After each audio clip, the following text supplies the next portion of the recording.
Okay, hello everyone. Thank you so much for joining us today. We know you are all very excited, and we're super excited to have you all with us. So, just a quick introduction. As most of you might be aware, we are doing this bi-monthly series to support you building a career in Salesforce. In the series, we invite industry experts and leaders to talk about things related to Salesforce. Before we move ahead with today's session, just a little housekeeping tip. This session will be recorded, so if you miss any part, you can go to our YouTube channel and revisit it. So, okay, today we will be chatting with the very popular Doria. Doria has over 8 years of experience in Salesforce, and she's a 14x certified solution architect, and she's also an MVP. Doria is a Salesforce Paris Women in Tech group leader. So, without any further ado, let's welcome her. Hi, Doria. Welcome to your live. How are you? Fine, and you? Happy to be there. Well, thank you so much. We're happy to have you. So, Doria, why don't you introduce our viewers with your journey? Okay, it's always a bit difficult to introduce my journey because I have no linear journey, let's say. Um, okay, related to my studies, I studied as developer, but also as marketing manager, because I think I'm a mathematic-oriented people, but I'm also a creative people, and I didn't want to choose between both. So I started in my studies with marketing, and 1 year later, I said no, I want to also to give a chance to development. So I did both, and it was the same for my career. I switched many times between being, for example, a marketing manager and also being a developer. So each time I was on the marketing side, I wanted to go back to the technical side, to the operational side.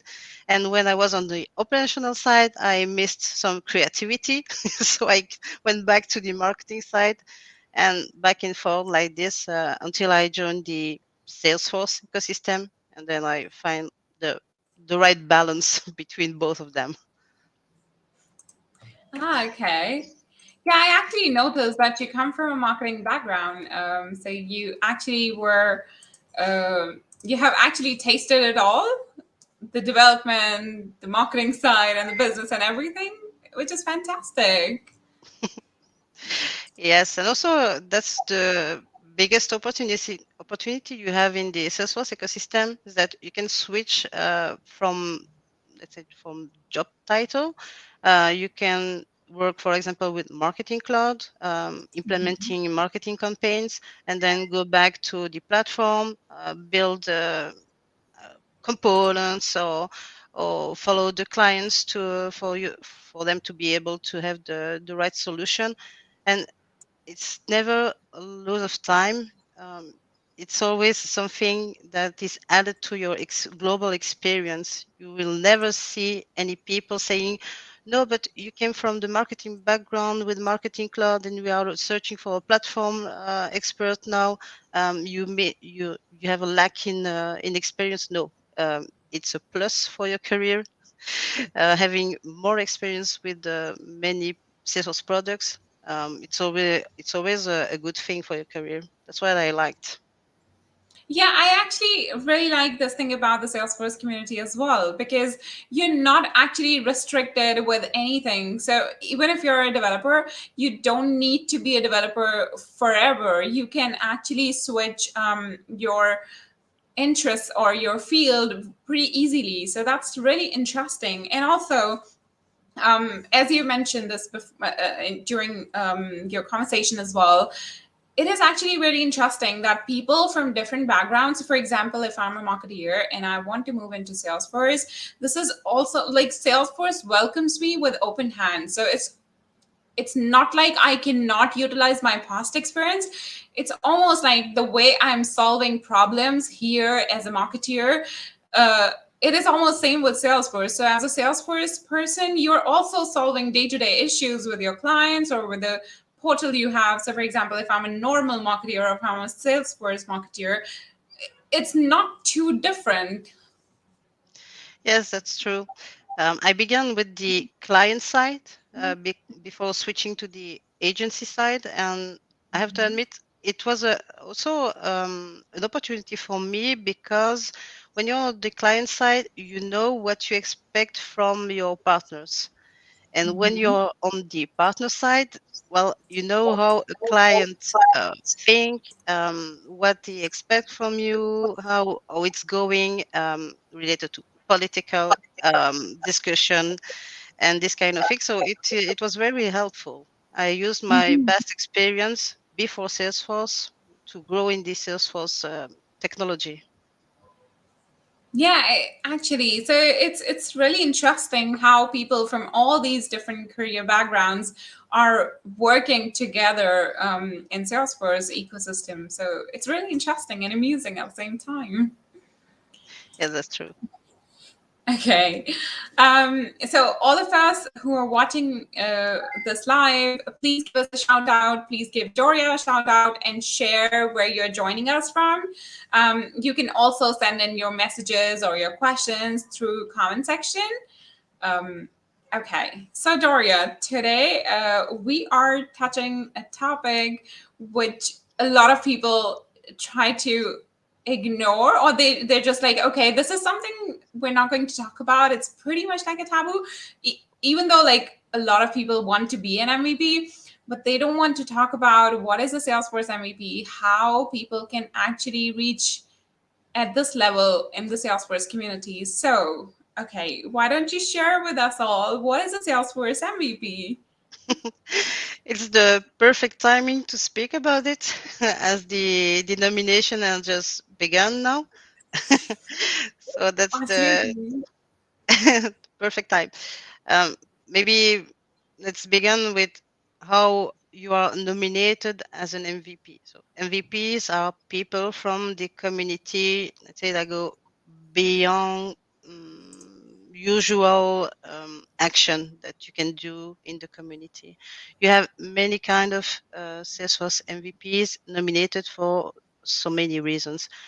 Um, to be I just want to spend a little time about the nomination because I see many posts on LinkedIn. So maybe it's a good thing to to make it clearer for everyone. To become an MVP, you don't need to have 100 people voting for you. You just need one people nominating you, and that's it. And once you are nominated, then you enter the global process and you'll be evaluated on different criteria. Basically, your expertise, then also what you are doing in the community, and the final is the level of innovation.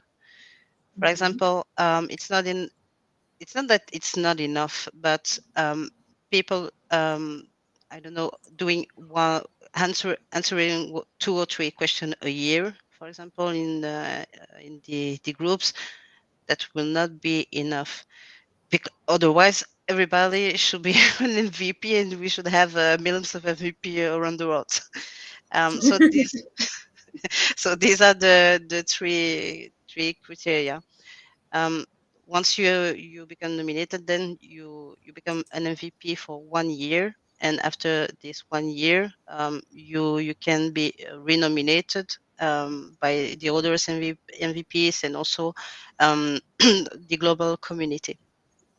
So this is for the process of the nomination. Now you can have, um, as I said, many people doing different things as an MVP, and I would say the baseline between all these people is that they are passionate people having a big experience in multi-cloud, in all Salesforce projects, and giving back to the community a big manner. Yeah, that's so true. It's not like you can be an MVP just by doing a quick chat here or answering two questions, as you said. It's like you have to be dedicated towards giving back to the community. Yeah. it's really important because you cannot ignore this part, even though yeah, being an MVP is a dream for many people within Salesforce community, but yes, it comes with hard work, obviously. Yes, that's it. And that's true. It takes a lot of time. It takes a lot of time, and that's why you have to be really passionate in the community, because you will spend a lot of time helping people, answering questions, attending events, this kind of thing. So if you, let's say, if you want to become an MVP just to have the title, you will quickly notice that you have the you, it's not that you only have the title, but you have to do some action behind this title too. Absolutely, yes. Yeah, I totally agree with you on this. And yeah, you obviously need to work hard to achieve this title. Um, Moving on, so you are an MVP. Please tell us all about what are the like what is the basic MVP role and what are the responsibilities. So you work hard to achieve that status, the MVP status. Now you have been nominated as an MVP. So what are your roles and responsibilities now? Yes, as I said, you I don't think you have to think like, what should I do to become an MVP? I want this title. I want to be recognized and have a kind of to become a kind of superstar of the community. It's the other side. You you are in the community. You help people. You give back in many ways, and naturally you become known for your expertise, for everything you do. And it's like this that you become an MVP. And then once you are an MVP, um, the role and responsibilities will remain the same as you did before, because you already acted like an MVP. For example, before I was an MVP, I already attended international meetings, attending the Dreaming meeting around the world. I also helped Hussam to organize North Africa Dreaming. I had a group as group leader since 2015. So I didn't wait to become an VP to do some actions in the community, and that it's because of my action that I was nominated. Now after that, because I was an MVP, I had more people contacting me. Um, for example, to ask me to present some subject. I have many groups from India, for example, with I'm working with, to organize workshop for people. Um, they also people asking me to be like a coach in their career, asking for advice, how to speak during the interview. What should I put on my CV? What's the best choice if I have two or three job offers? How should I think about it?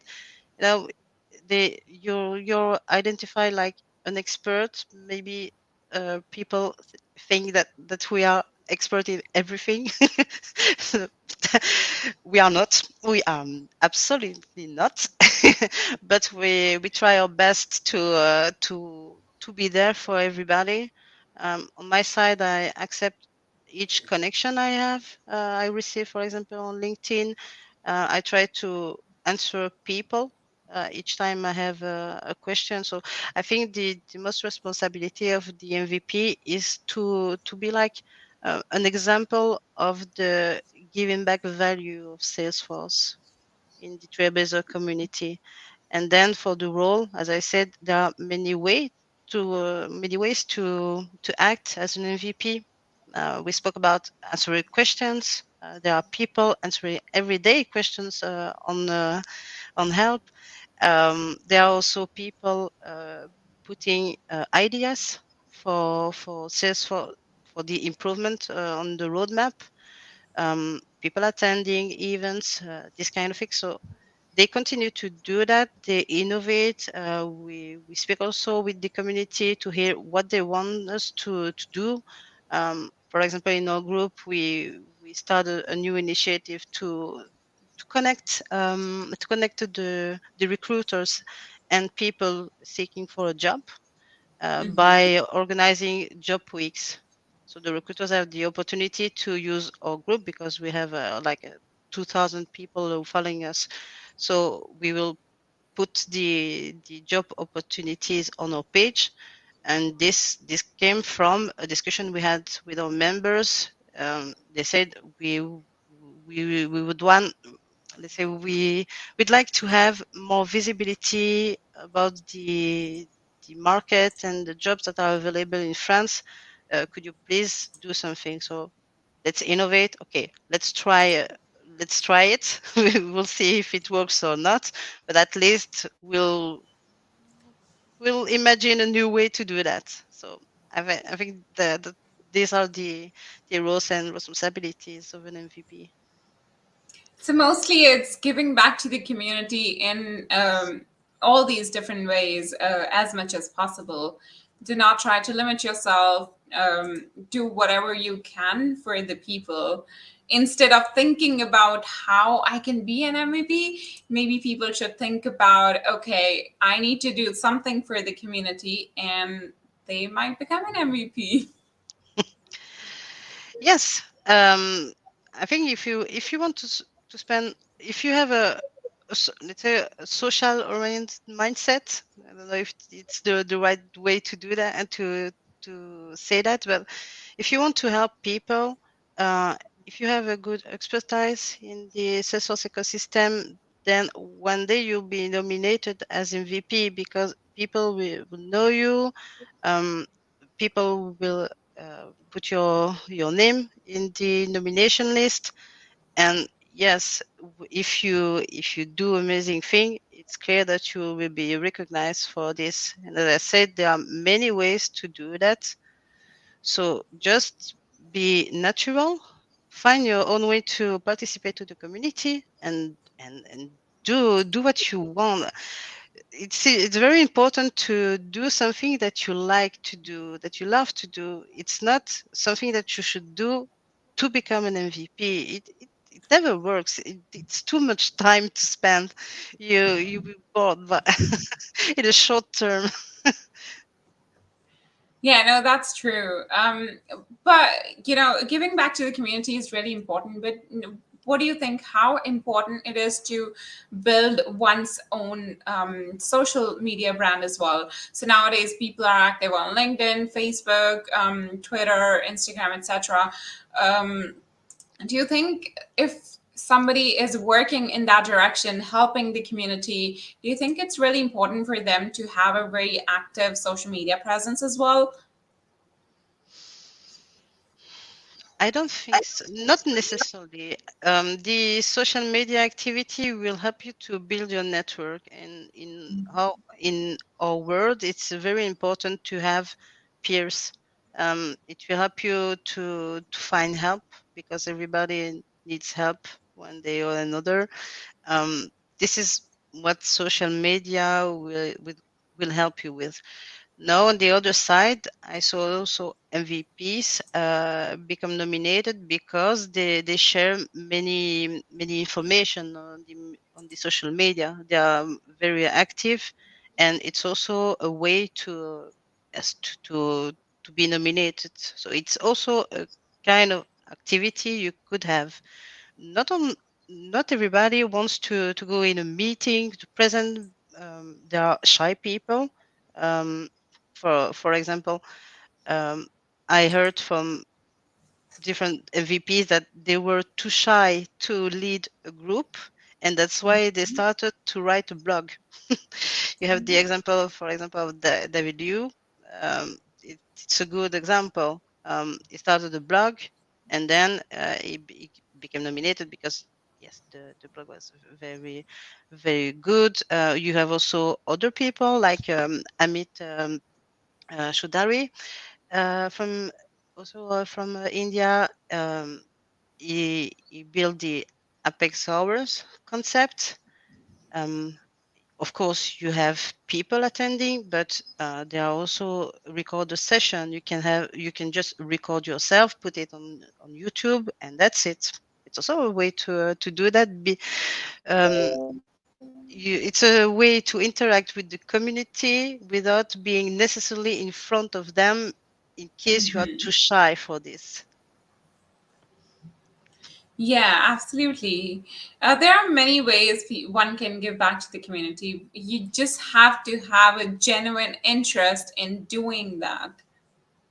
Yes, you just follow what you want. For example, if you are not that kind of, let's say, social people, I don't like this term, but if you are maybe too shy to be with many people, to speak, to act as a speaker, d- don't go this way. Don't go the opposite of your nature. There are many ways to do that. You can act behind the scene. For example, there are also other people just testing products from Salesforce, and you never see these people. We know them. Once you know them, you know what they do, but you don't see them acting, posting on social media or this kind of thing. But yes, I think it's a good way to build your network, social media. But don't be obsessed with that. Um, you could be this kind of person that like to post information, news around Salesforce. If it's so, just do that, but it's not a necessity. Yeah, that's true. We actually just received a very odd question, so I'm just going to ask it. Um, do you think being an MVP will help people getting a job in their career? um,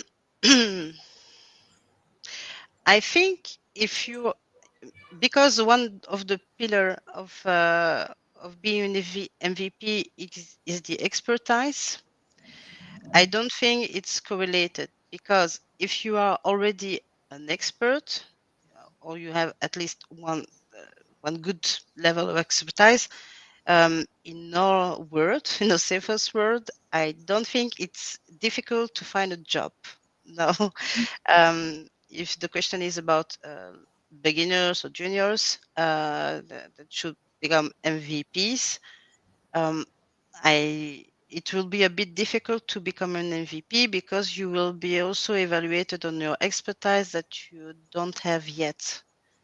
So you I don't see this case in the real life.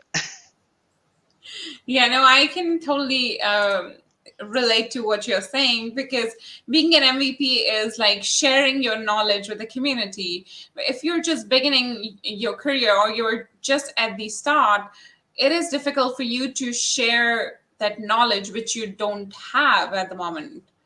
Yes. So it's kind of difficult. And in terms of getting a job, if you have the expertise, anybody will hire you. You don't necessarily be in one, have to be an MVP. If you have the expertise, there are plenty of jobs available in Salesforce. People have Yes. a massive demand for good quality Salesforce resources. So yeah, I don't think it's going to be a challenge if you know what you're talking about, or if you know the actual product and how to handle it. So yeah. On the other side, I think it's a, g- w- when you are already when once you have already a job, I think it's a good point, but only when you work for an ISV or for an agency, for a partner. Um, but at the client side, not really, but on the other side, on the partner side, it will be a plus for your employer, because you are an MVP. You have maybe more visibility in the Community. community.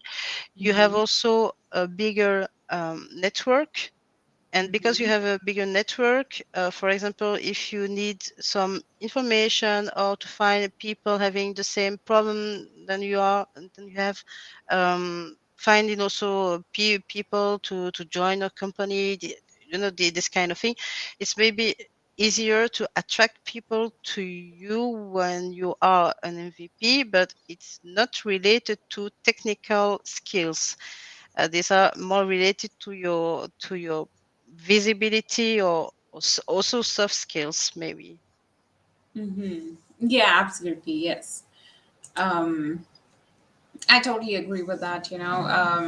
It's not just being on the partner side. If you have the MEP credentials, it's obviously very interesting for your employer because as an MVP, community knows you, and especially when they announce the MVP names, everybody wants to see like who this year's MVPs are, and it's MVPs are quite popular in the community. So it's obviously helpful if you're on the partner side, not so much on the client side, obviously. Yes, maybe when you invited me to do this session, and we were talking about the global subject, and you said, okay, let's talk about the MVPs. It's the good moment to do that. Um, I have to admit, I am always a bit embarrassed with the MVP. I'm an MVP. That's a fact. Uh, but I'm always embarrassed with this title because I think that people see us like kind of superstars or people that you cannot contact too many things to do, like we should not spend time to help people, juniors entering the ecosystem. I heard that many times from people when they contact me. I answer, and then they say, "Wow, you are answering me. I didn't expect that." So I just want everybody to know that we are no normal people. We just did maybe a lot of work or a lot of things in the community, but that's it. And it's the same for the employers. Yes, you can have an MVP. It's helpful. It gives a good image of your company, because when you work for a company, then you could say that because it's an MVP, because these people are experts, they decided to stay at this company, so this company should be good. It's this kind of logic that people have, but behind that, we it's we I don't see myself like a special people. I have to say. No, I guess it's the fact that MVPs are selected with a stringent process where not everybody can be an MVP, or not everybody can reach that status. That's something which actually makes the MVPs a special person. And that's why I said talking the subject is a bit of a taboo, but people want to know the secret behind being an MVP. And so this was a highly requested topic, and so we were actually looking for people who were interested in sharing their knowledge and sharing their expertise about how people can actually do that. Although, like, almost everybody knows that sharing your knowledge, you sharing your expertise with community is the best way to be an MVP. But still, people are curious. They want to hear it from an actual MVP. And so when you agreed to it, it was really interesting, and especially during this season when yeah, nominations are open, so people actually want to know how they can be one. And it's really fantastic that you're sharing this with everyone. Maybe another point in the nomination of the MVP is, we never speak about it, but it's the international side. Um, I think it's uh, maybe it's not enough to have only local actions. You have to see wider. For example, you have to to do things with other groups. Uh, o- of course, if you host a blog or website, then you are already international. But I speak about the interaction with the people. Try to meet other people, other groups. Don't limit yourself in your own community. And it's also interesting to see, um, for example, a workshop in our group in Paris. It's not the same that a workshop with India.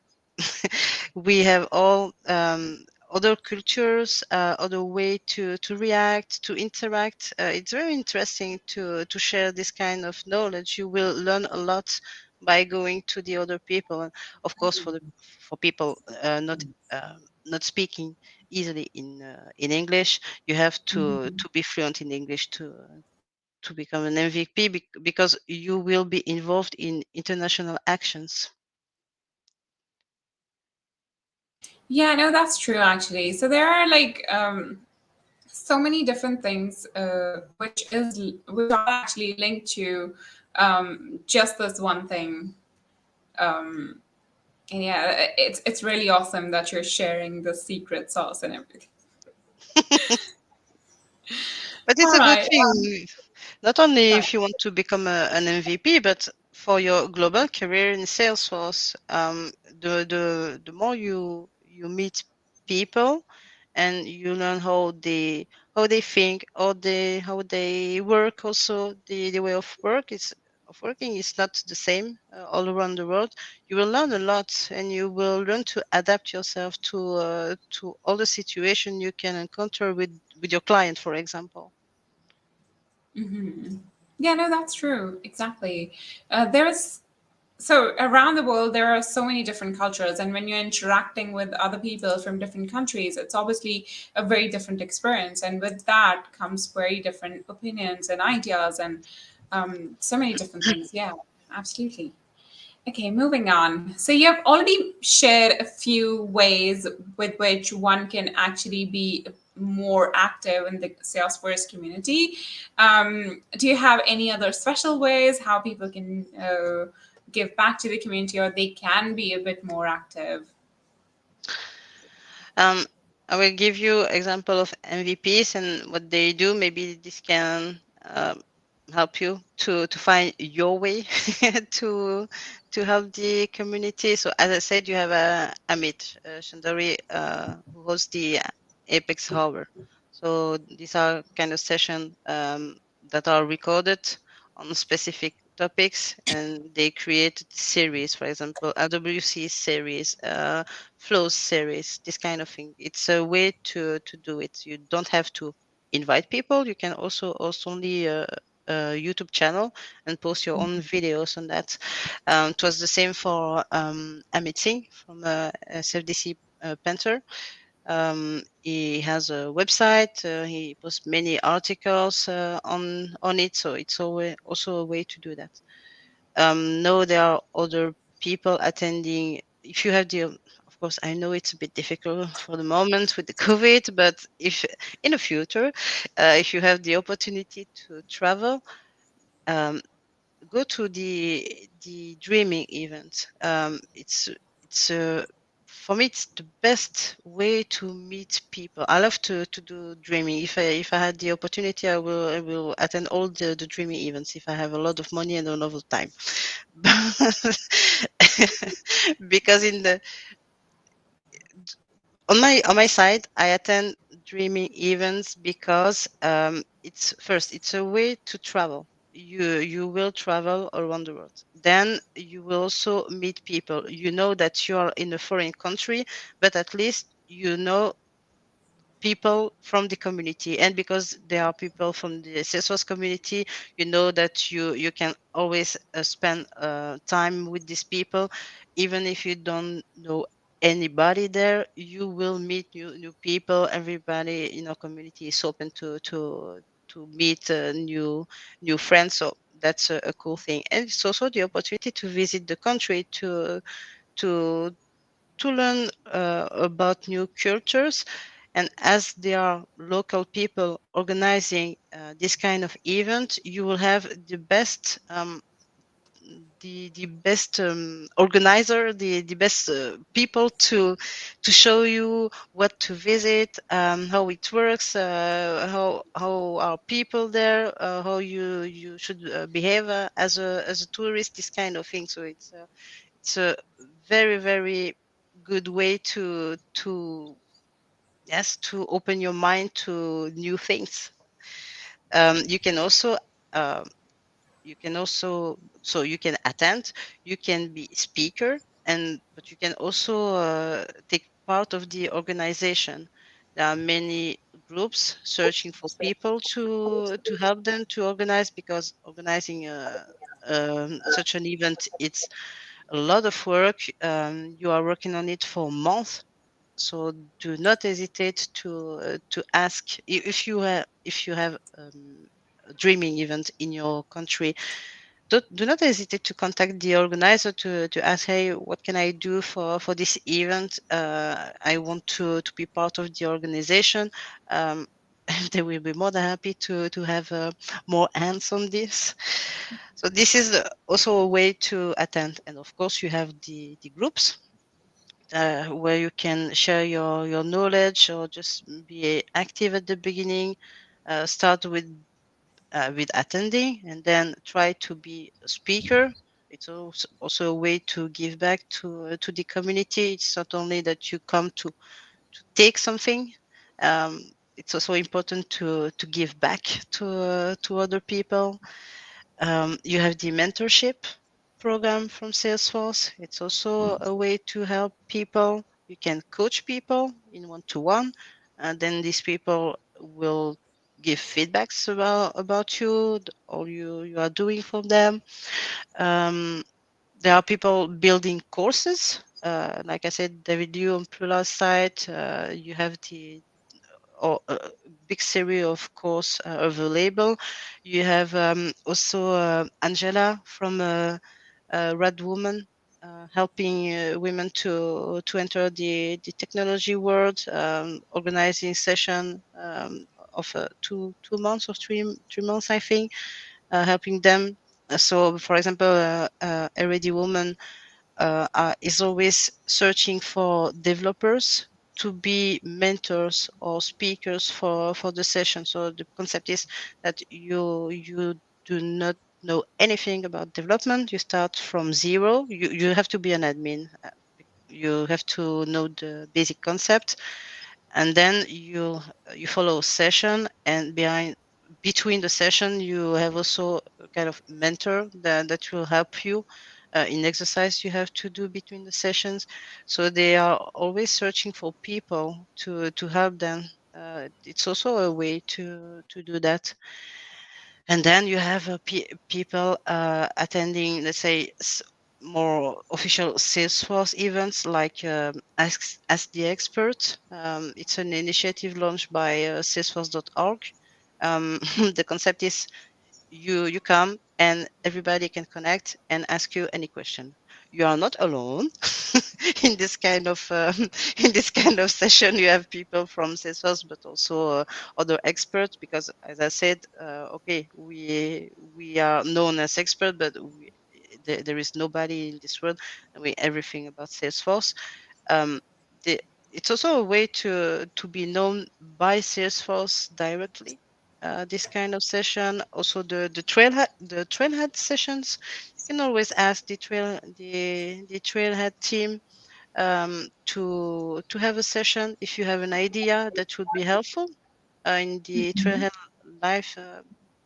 Just do a proposal about a subject. They are always searching for people to speak and to share with the community, and it doesn't have to be perfect. um, it just have to be funny and useful for people. So these are kind of actions you can do in the community. I think there are a lot of other things that you can do. um, just ask yourself what you like to do in your life, what you appreciate in the community, and expand the action, let it grow. Do something. Take one thing you like in the community and try to innovate about this. What could you do to improve this kind of action or to extend it to much more people? Keep this in mind. You have to be an innovator. Yeah, absolutely. You have actually shared so many different ways by which people can give back to the community.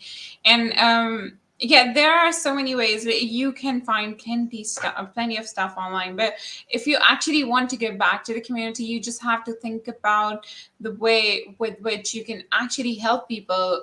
Not just thinking about how you can get yourself noticed, but also think about this is something which people can benefit from. And if you are actually thinking about doing something, don't hesitate. When you start sharing your knowledge or expertise, you might feel that you don't know enough, but you need to get past that point. And everybody, when they started small, they actually committed mistakes. So as you grow along, you kind of gain that level of perfection or details where you are actually sharing very good quality content. So you have to start small if you want to do something for the community. um, just try whatever way you're comfortable with and start small. That's it. Yes, yesterday I saw a post from Ines Garcia. She posted an image like a curve and saying, okay, you begin in this as well ecosystem, and after 1 year, you in your mind you say, okay, I'm a top expert, I'm on the top of the knowledge, and then after 2 or 3 years, you go back really down and you say, no, okay, I know nothing about what Salesforce, and then you become to grow with a linear way, to become a real expert in some domains, not in everything, but in some Mhm. domains you will find the right path for you. And this is why the give back is really important in our community. It's like with the babies. You learn a child to walk, and you have to keep his hand, and at the beginning you will fall and fall again, and then you are always behind saying, okay, try again. And once a day he start to walk, and then he start to run, and once he or she is running, then he will run and will even don't look back at you, even if you are calling for him. Well, I see this kind of behavior in the community too. People coming to us to ask for help, and we are there to help, and it's a good thing, and we like to help. And then we assist them to get a job, and then they find the first job, and then they still need help, to to be able to do some things in the job that they never saw before. And once they are a bit more comfortable, in the daily job, then for some people you don't see these people anymore. So you and that's a bit the sad part, of the relationship, because okay, now you have enough knowledge to be autonomous. You have the possibility to learn by yourself. You always need someone, but you don't need uh you don't need us every day. And you forget that there are always people at the same point that you were 2 or 3 years ago, asking for help. So that's a bit my wish for everybody. Once you have um, a kind of expertise and you are more comfortable, do not forget that there was someone helping you at the beginning, and just do the same. We are not asking for a thank you. At least at me, I'm not asking for a thank you. I'm not asking for anything back.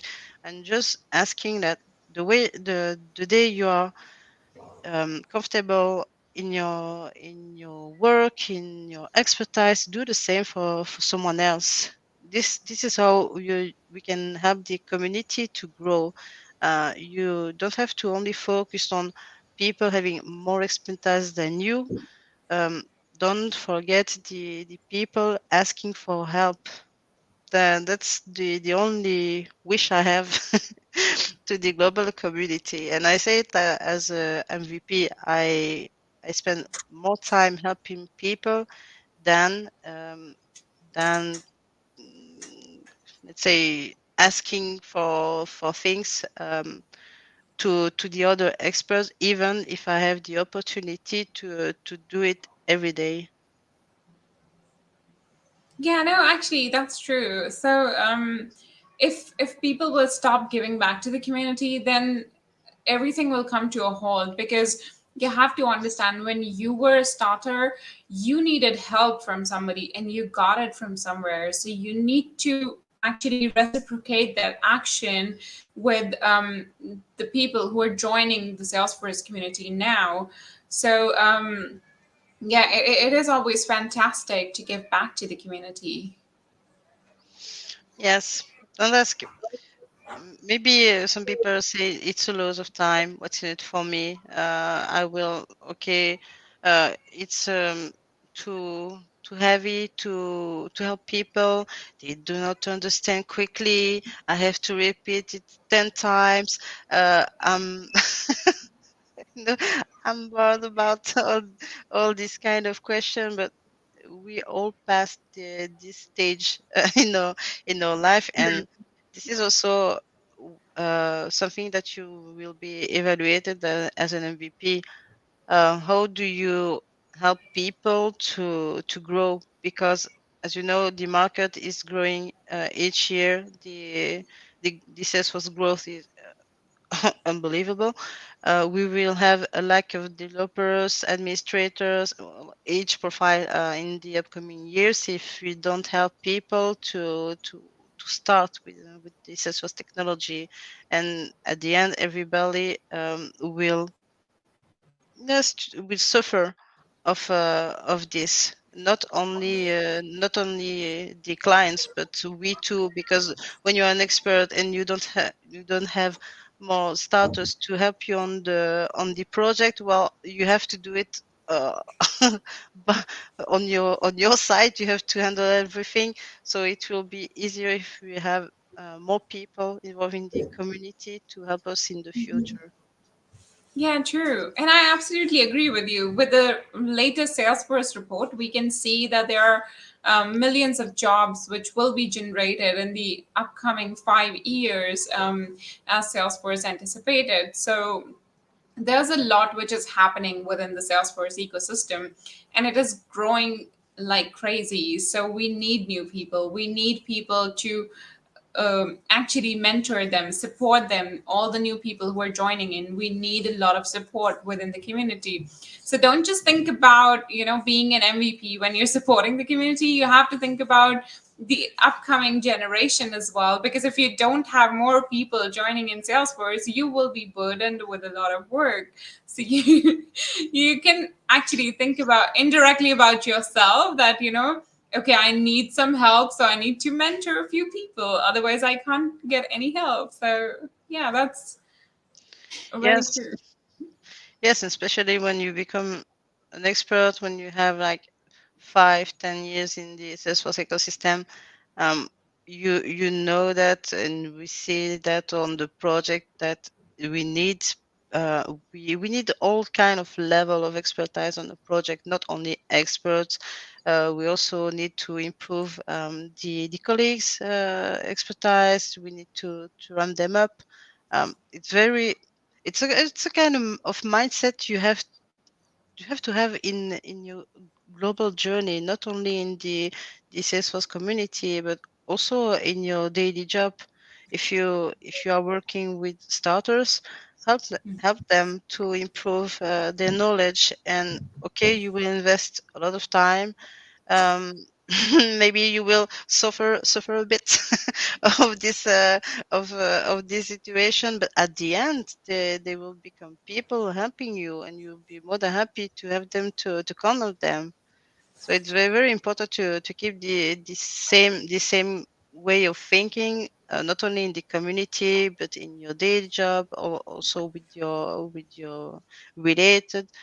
Um, I don't think you I don't think you become an MVP. I think you are an MVP and then you become nominated. And that's a big Mhm. difference. Yeah, I absolutely agree on this point because um, the moment you just have to think like the moment you start giving back to the community, you are an MVP.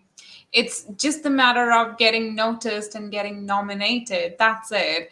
So even if you don't achieve that status and you're giving back to the community, people know you, they know what work you're doing, so you're already at that level. You don't need that specific award. You're giving back to the community. That's what matters the most. Yes, and you will be known also as a people as people that shares a lot of things with other people. You will be, let's say, loved by your network, and people will speak about you a positive way. So this will help you in your life, in your relationship, also in your work. Even if people are leaving the company, or if you are leaving your own company, the relationship and what you will give to people will remain. Even if you are not colleagues anymore, people will always have in mind that, okay, this person helped me the moment I need to just a hand to start. So it's very important to keep this in mind and not to be focused on a title. The title will come with the action. You don't have to seek about this title. Absolutely, yes. Okay, before we move on to the audience questions, a little self publicity. So, we are Apphienz, we are a registered Salesforce partner, and we work with some really amazing clients. And we're hiring for multiple roles. So, if you're looking for a job within the Salesforce ecosystem and you want to work with us, please send in your applications. You can send in your applications through our website portal, or you can email us directly at careers@affians.com. If you have any specific questions related to the jobs or any other opportunities we have, you can connect with me on LinkedIn as well. I'd be happy to answer your questions. Okay. So moving on, our first question is from Geraldine White. Is there a group for growing Salesforce CRM in the education sector? I guess there is a community group, education oriented. I don't. I think it's in America. I don't know if there is an other. I think there should be, but there is also a group in the, let's say, the success groups on Trailhead. The focused on the education. Yes. Okay. Okay, so our next question is from Dorothy Cook, and she wants to know if you have no experience in Salesforce, what is the best certification or course to take to start? I just have a quick suggestion, and Doria can explain everything. So maybe you can start by doing some small courses on Trailheads. Trailhead is free and it's an amazing resource. And I guess the first certification you need is Salesforce Administrator certification. It is like the basic certification.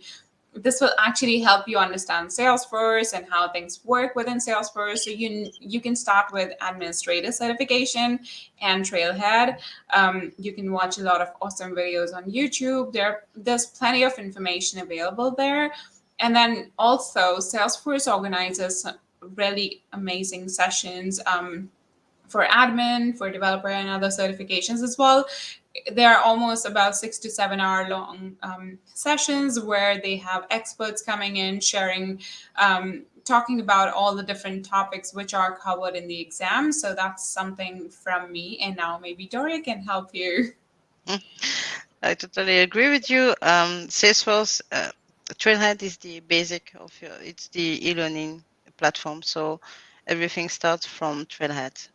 Just start with Trailhead. Um, just one thing. Globally, we always speak about the Salesforce platform, so the CRM, including sales, service, experience cloud, this kind of thing. But maybe the first question you should ask yourself is, what do I want to do? For example, if you come from a communication world or the marketing world, maybe the platform is not necessarily the thing you want to do. If you want to manage marketing campaigns and this kind of thing, well, you should go more to marketing cloud. On the other side, if you come from an e-commerce domain, maybe e-commerce cloud is a better option for you. So start by having a quick discussion with an MVP because they know all the, at least even if they don't work with the product, they know them. Start a discussion with an expert and ask, and just have a quick discussion about your background, and then you will find the right path for you. Yeah, absolutely. Yes. So, connect with people who are already an expert within the industry is something which will actually help you understand what you can do, how you can do it, and what's the best possible way to achieve it. We have a pretty much similar question, so I guess we don't need to repeat the answer here. I guess again, for a fresher job, you need to have at least admin certification. From there on, you can decide whether you want to go into developer side, or maybe as a consultant, you want to go for a sales cloud consultant or service cloud consultant or experience cloud, whatever you're interested in. But the basic certification is admin certification. Do you want to add something, Doria? Now, for the functional people, start with the administrator, then go for app builder, and then complete it with sales, service, experience, no matter. For the developer side, start also with administrator because a developer is first an administrator. Don't forget that. Then the developer, and also maybe the app builder, and then you can go other way like dev2 or javascript or other certification or architects certifications. Yeah, exactly. Okay. Moving on to the next question. Jenny, yes, you can work with us remote. We do, so all of our team members, we work remotely. Next question for Doria. Tiffany Jacket wants to know what's the next natural step after administrator certification. So Doria was explaining this just before this question. Yeah, maybe you can add a couple more lines for Tiffany. Okay. So after the administrator, it depends on what you want to go to. If you want to become a business analyst, then you'll need the consultant certification, sales, service, experience, CPQ, this kind of thing. If you want to become more expert in one cloud, you can complete it by the app builder because the app builder is the intermediate certification between admin and developers. Of course, if you want to be a developer, go for the developer. And the app builder is also useful, and it's also part of the architect. And of course, if you want to become an architect, then go for the app builder, for the developer, because they are prerequisite for the application architect, and then complete it with the other certification. Now, if you are already on a project, working on a project, I would suggest to do certification related to your daily job. For example, if you are working with Sales Cloud, well, do not try to pass the Experience Cloud certification first. go for things that you are working on, because the certification will help you to review some concept, to improve your knowledge, deep knowledge in certain thematics, and it will also help you in your daily job. Try to follow what is useful, not just to check. Okay, I have 10 certification. I have no experience in implementation, but I have the certification. First time you will be with an interviewer, uh, like me, for example. When I interview people, I don't ask theoretical question. I ask practical question about the implementation, and you will be lost. No, that's true. If you don't have the experience, you'll not be able to answer the questions in the interview. So, having the proper skills and the knowledge is really important. And also, just getting certifications is not something which you want to achieve in your career. You obviously want to gain some experience, and then once you are in the Salesforce ecosystem, you can automatically get that idea of, or get that, you will have that clarity that, okay, I'm an admin, I want to be a developer, or maybe I want to be an architect, so I have to do this.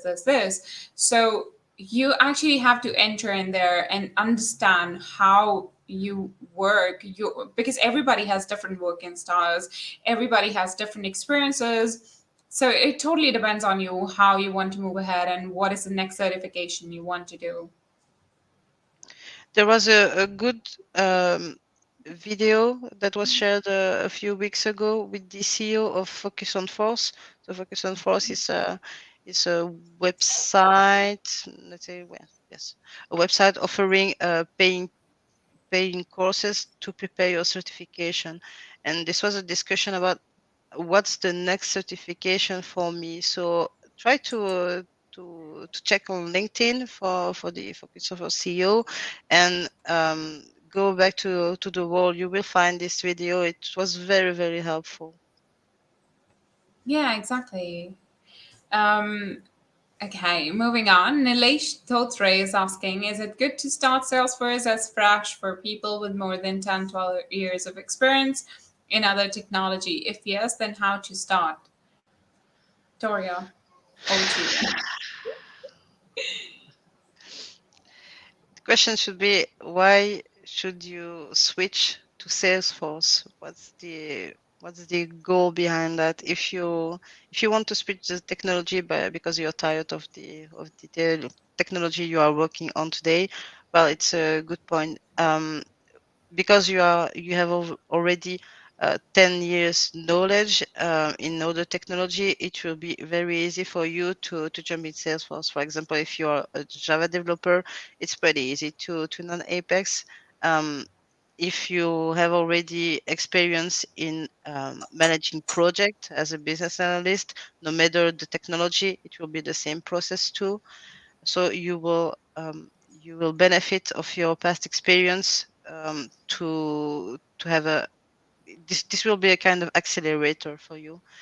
um, Now to start, well, it's like people just coming out the studies. Trailhead. Trailhead is always the starting point. Yes, absolutely. Trailhead is really helpful, and also it's free, so win-win. Okay. This is our last question. If anybody has any more questions for Doria, please send them now. This is your last chance. Okay, this is from an anonymous LinkedIn user. Hi, Doria. How much it is important to spend time on community and interacting with them? How do you track all the tasks and connections over there? Please share. uh, uh, I don't I don't track the let's say I don't track the things I'm doing for the community. I was thinking about it a few days ago. I'll say, if I had to list what I did this year, how should I do? And say, okay, maybe I will go back to my LinkedIn wall and scroll down to see my post and the shares I've done. But I don't. That's the thing. I don't track my activity to say, okay, this month I spent 10 hours with the community. I answer as much as I can when I have the opportunity to help people. Last week, I had India asking for me to organize a flow session. Okay, I was free, so I answer I answered that yes. Okay, I will do that with you, no problem. Um, so it's not possible for me to answer this question because I don't track it and I can not give you an amount of hours that should be needed in the community. Sometimes you do little things with a big impact. And sometimes you spend a lot of time, but you have less impact. So depends. Yeah, absolutely. As we discussed before as well, it is not just about actually tracking every activity and taking a note of all the time you have spent with the community. It's actually about giving back to the community. You cannot just think about in terms of getting benefited from the service you're doing for the community. You have to actually think about the community. Then only you'll be able to genuinely make a connection. And I think then only people will remember what you're saying and remember you. Because unless you're not doing it with a pure heart, I'll say people will notice that okay, somebody's just keeping a track of time. And so yeah, it is a bit controversial, but I'll still say that if you want to be an MVP, try to help the community. Don't think about keeping a track of the time or the activities you're doing. Yes, and I also think it will be a negative impact on you if you begin to track your hours because maybe you will spend many, many hours a month and then you will not become an MVP because not everybody can become an MVP. I True. see people doing very amazing things for years and not MVPs yet. I hope this year they will be. Um, then how should you react after that? Should you say, okay, on one side, say Salesforce doesn't give me the recommendation for what I did, or should you say, okay, I lost my time helping people? You know, in both cases, it's a bad way of thinking. You'll be the only loser in this kind of situation. It's not a thing to do. No, that's true. You cannot just, it actually puts too much stress on your mind that you're keeping track of everything. And when you see the results, oh, you're not an MVP. And so it's pretty stressful if you're actually, doing it this way. So genuinely helping people might turn out to give you a fruitful result and you can become an MVP instead of keeping a track of everything. Yes. Okay, Nilesh has one more question. Is there any job opportunities for QAs in Salesforce? Is testing different in Salesforce other than technologies? So QA is a really important part of Salesforce, and so you have plenty of job opportunities for QAs. For the second part, I guess Doria will be better able to, explain. If it goes around QAs and UATs, I would say it's the same process as for other technologies. You have the script you have to follow to be sure that the test is completed from end to end. Now, maybe the difference I have seen in tester working in the Salesforce technology is that at the end they learn how the platform is working. They are more autonomous on the platform also to understand why it's not working. So if you want it or not, you will learn to use Salesforce and how to implement Salesforce even as a tester. Yes, exactly. So I guess it's not too different from the other technologies. Um, but yeah, Salesforce obviously has plenty of opportunities. So once you get into Salesforce, you will be able to see like the plethora of options available for you. Um, all right, so that was the last question we had. And it's almost time to close. Any more questions? I don't think we have any more questions. So, okay, that's it for today, everyone. Thank you so much for joining us today. We look forward to hosting such amazing sessions for you all. And if you have any specific topic suggestion for our upcoming lives, please let us know in the comment section, and we will make sure to accommodate all of them, if not all, like most of them. And we have a really interesting session coming up next week. We will be discussing some really cool things with CTA Lilith One Basel. I can already see the excitement level you're building up for the next live with Lilith. Apart from this, we have some amazing stuff planned for you guys in December as well. So we have some developer special sessions coming up and some nonprofit specific sessions as well. So stay tuned and follow us on all social media handles to stay updated with events or our amazing blogs. And thank you so much, Doria, for sharing all about the Salesforce community and the MVP status, and for taking out time from your busy schedule on a Friday evening to chat with us. You were fantastic today. Thank you for inviting me. It was a pleasure to spend a little time with the community, and if I hope it's clearer for everybody what is an MVP now, and how you can become one. Yeah, And do not exactly.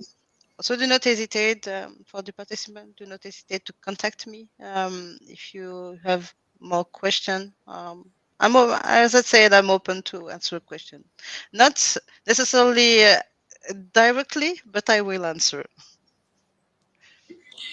Okay. So yeah, if you have any more questions, please follow Doria on LinkedIn. I will actually share Doria's LinkedIn handle in the comment section just after the session, so you can have a look. And if you have any specific questions, you can just ask her. And yeah, thank you so much, everyone. Enjoy your weekend. Until next time, bye bye.